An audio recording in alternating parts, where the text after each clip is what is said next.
Memory বোর্ডের concept নিয়ে কিছু বলতে চাই, কীভাবে মেমোরি বোর্ড ইউজ করে স্মৃতিশক্তি ট্রেন করা যায়। মেমোরি বোর্ড সবগুলোর মধ্যেই বেসিক কিছু জিনিস থাকে।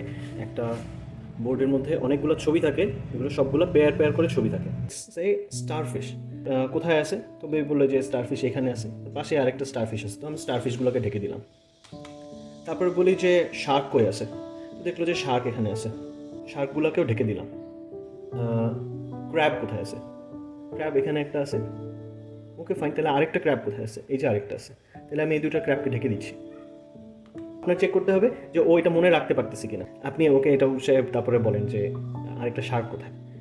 এখন প্রথম দিকে সে এটা মনে রাখতেও পারে, নাও রাখতে পারে, সে হয়তো বলতে পারবে যে আরেকটা শার্ক এখানে, বা এটা তার জন্য একটা চ্যালেঞ্জিং হবে, বাট আস্তে আস্তে খেলতে খেলতে তার জন্য চ্যালেঞ্জটা ইজি হয়ে আসবে, তখন মনে রাখতে পারবে। আচ্ছা, এবার একটু ফাস্টে যাই আমরা।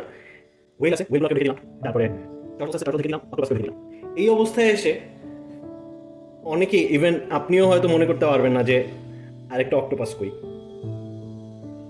বাট ট্রেন করতে করতে আস্তে আস্তে আপনিও জানবেন আরেকটা অক্টোপাস এখানে। আমি একটু চেক করে ফেলি যে আমার মনে আছে নাকি। এটা টার্টল, টার্টল আরেকটা মনে হয় এইটা হবে অথবা এইটা হবে, চেক করে দেখি।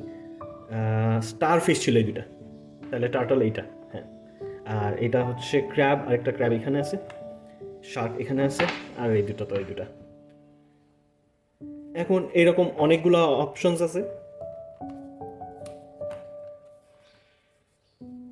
ইন্টারেস্টিং ইন্টারেস্টিং অপশনস আছে, ছবি আছে, অনেকগুলো অপশনস আছে। এগুলো দিয়ে মোটামুটি আপনি ফুল মেমোরি ট্রেন আপ করে ফেলতে পারবেন। এটা ভিজুয়াল মেমোরিকে ট্রেন করতেছে।